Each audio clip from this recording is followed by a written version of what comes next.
Hello everyone, एक बार फिर से आप सबका स्वागत है पॉलिनोमियल्स की इस सीरीज़ में। और पार्ट 3 आज हम लोग कवर कर रहे हैं। और इस पार्ट 3 में हम समझेंगे ज़ीरोज़ ऑफ पॉलिनोमियल्स के बारे में। अगर आपने इससे पहले के 2 पार्ट नहीं देखे हैं तो आप उनको जाकर देख सकते हैं। मैं डिस्क्रिप्शन में इस प्लेलिस्ट के लिंक को डाल दूँगा। फर्स्ट पार्ट में हमने देखा था कि पॉलिनोमियल्स को हम कैसे पहचानते हैं। सेकंड पार्ट में हमने डिग्री के बारे में बात करी थी और टाइप्स के बारे में बात करा था। आज हम बात करेंगे ज़ीरोज़ ऑफ पॉलिनोमियल्स के बारे में। तो आइए शुरू करते हैं वीडियो को। तो ज़ीरोज़ ऑफ पॉलिनोमियल क्या होते हैं? मेरे पास अगर कोई भी पॉलिनोमियल दिया हुआ है और आपसे कहे कि इसके ज़ीरोज़ बताओ क्या होंगे, तो उसका मतलब ये होता है कि वो जो पॉलिनोमियल है, मान लो ये मेरा पॉलिनोमियल है और मुझसे कहा गया है कि इसके ज़ीरोज़ बताओ, तो इसका मतलब ये है कि इसके अंदर जो वेरिएबल प्रेजेंट है, इसके अंदर जो वेरिएबल प्रेजेंट है उसकी मैं क्या वैल्यू डालूं ऐसी कि जो ये पी एक्स है वो ज़ीरो के इक्वल हो जाए। ठीक है, पॉलिनोमियल ज़ीरोज़ ऑफ पॉलिनोमियल का मतलब ये है कि पॉलिनोमियल को ज़ीरो बनाना है।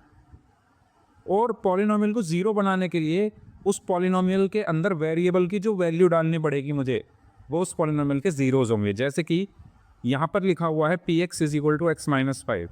तो ज़ीरोज़ का मतलब ये है कि एक्स की मैं ऐसी कौन सी वैल्यू रख दूँ इसमें जिससे ये पी एक्स ज़ीरो हो जाए। एक्स की उस वैल्यू को मैं क्या बोलूँगा? इस पॉलिनोमियल का ज़ीरो बोलूँगा। तो एक्स की वो वैल्यू क्या है? 5। अगर मैं एक्स की जगह यहाँ पर 5 रख दूँ तो 5 माइनस 5 ज़ीरो हो जाएगा। तो एक्स की किस वैल्यू पर पी एक्स ज़ीरो हो रहा है? 5 पर। तो इस पॉलिनोमियल का ज़ीरो क्या होगा? 5। ठीक है। और एक पॉलिनोमियल की डिग्री जितनी होती है उसके उतने ज़ीरोज़ होते हैं। क्योंकि इसकी डिग्री 1 है। डिग्री 1 क्यों है? डिग्री के बारे में मैंने आपको लास्ट वीडियो में बहुत अच्छे से समझाया कि हाईएस्ट पावर ऑफ वेरिएबल यहाँ पर 1 है। तो इसका एक ही ज़ीरो होगा जो कि होगा 5। तो 5 क्या है? इस पी एक्स का ज़ीरो है। बात समझ में आई? अब हम बात करते हैं कि प्रोसेस क्या होता है ज़ीरोज़ को फाइंड आउट करने का। फिर एक क्वेश्चन भी करेंगे और ये बोर्ड एग्जाम में 100% ज़ीरो से रिलेटेड क्वेश्चन आता है, जो कि मैं अगली वीडियो में आपको PYQs में कराने भी वाला हूँ। तो प्रोसेस क्या है ज़ीरोज़ को फाइंड आउट करने का? पहला स्टेप ये है कि आपको जो भी पॉलिनोमियल दिया हुआ है इसको इक्वल टू ज़ीरो रख दो। ठीक है, जो भी पॉलिनोमियल आपको दिया हुआ है उसके इक्वल टू ज़ीरो रख दो और उसके बाद उसमें जो वेरिएबल है उसकी वैल्यू को निकाल दो। जैसे ऊपर वाला ही क्वेश्चन है, अगर मुझे इसके ज़ीरोज़ निकालने हैं, हालांकि मुझे डायरेक्ट देखकर पता चल रहा है, लेकिन प्रोसेस क्या होगा कि आपको x माइनस 5 को ज़ीरो के इक्वल रख देना है और यहाँ से x की वैल्यू आ गई 5। तो ये जो x की वैल्यू 5 है वही क्या है? इसके ज़ीरोज़ हैं। ठीक है। अब इसमें एक चीज़ मैंने लिखी है, use middle term splitting for quadratic polynomial. अगर आपके पास ज़ीरो निकालने के लिए आ जाए क्वाड्रेटिक पॉलिनोमियल की, जिसका मैंने एग्जांपल आगे लिया भी है, तो उसमें हमेशा आपको क्या यूज़ करना है? मिडिल टर्म स्प्लिटिंग यूज़ करना है। ठीक है। तो एक क्वेश्चन लिया है मैंने, find zeros of polynomial p x is equal to 3x square plus 8x plus 5। मैंने आपको ये बताया कि जितनी भी पॉलिनोमियल की डिग्री होती है उतने ही ज़ीरोज़ होते हैं। तो यहाँ पर पॉलिनोमियल की डिग्री कितनी है? 2, क्योंकि हाईएस्ट पावर ऑफ x क्या है? 2। तो इसके ज़ीरोज़ कितने आएंगे? 2 आएंगे। कैसे निकालेंगे वो? तो पहला स्टेप क्या है? Put the given polynomial equals to zero. तो मैं इस पॉलिनोमियल को ज़ीरो के इक्वल रख देता हूँ पहले। तो मेरा जो पॉलिनोमियल है 3x square plus 8x plus 5 को मैंने ज़ीरो के इक्वल रख दिया। उसके बाद है find the value of given variable. इसमें वेरिएबल क्या है? x। तो अब मुझे इसको सॉल्व करके x की वैल्यू निकालनी है। फिर मैंने कहा है use middle term splitting for quadratic polynomial, क्योंकि ये एक क्वाड्रेटिक पॉलिनोमियल है। क्योंकि ये एक क्वाड्रेटिक पॉलिनोमियल है तो इसमें मैं क्या यूज़ करने वाला हूँ? मिडिल टर्म स्प्लिटिंग को यूज़ करने वाला हूँ। आइए करते हैं। तो मिडिल टर्म स्प्लिटिंग कैसे लगाते हैं समझिए। मिडिल टर्म स्प्लिटिंग लगाने के लिए आपको सबसे पहले जो ये कांस्टेंट है इसको मल्टीप्लाई करना होता है एक्स स्क्वायर के कोफिशिएंट में। यानी आपने किया 5 इंटू 3 तो कितना आ गया? 15। ठीक है। अब आपको दो ऐसे नंबर ढूंढने होते हैं जिनका प्रोडक्ट तो 15 हो, ठीक है, और जिनका सम या डिफरेंस 1 हो। एक क्या हो? इनका सम या डिफरेंस हो।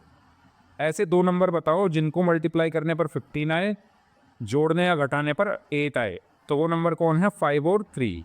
5 3 से 15 होता है और 5 प्लस 3 8 होता है। तो लगा दीजिए यहाँ पर। तो ये आया 3x स्क्वायर प्लस 8 को मैंने लिखा 5 plus 3, x plus 5 is equal to 0। तो ये बचा 3x square plus 5x plus 3x plus 5 equals to 0।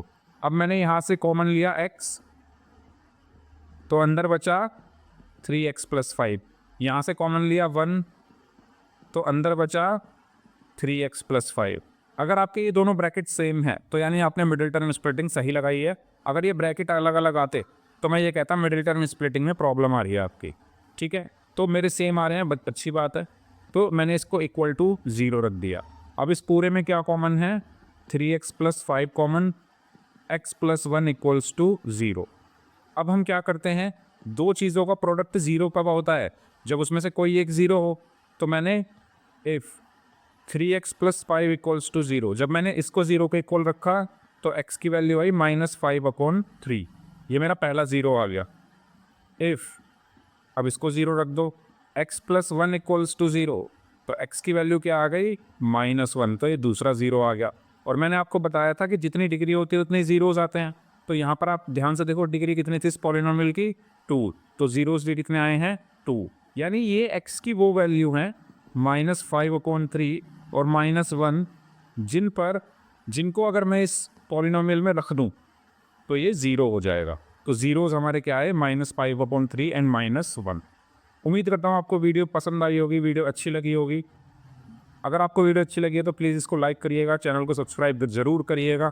मिलते हैं नेक्स्ट वीडियो में रूट्स के साथ, सॉल्यूशंस के साथ, PYQs के साथ। बहुत कुछ आपके लिए मैंने रखा हुआ है, बस आपको सब्सक्राइब करना है, अपने फ्रेंड्स के साथ भी इस वीडियो को शेयर करना है। मिलते हैं नेक्स्ट वीडियो में।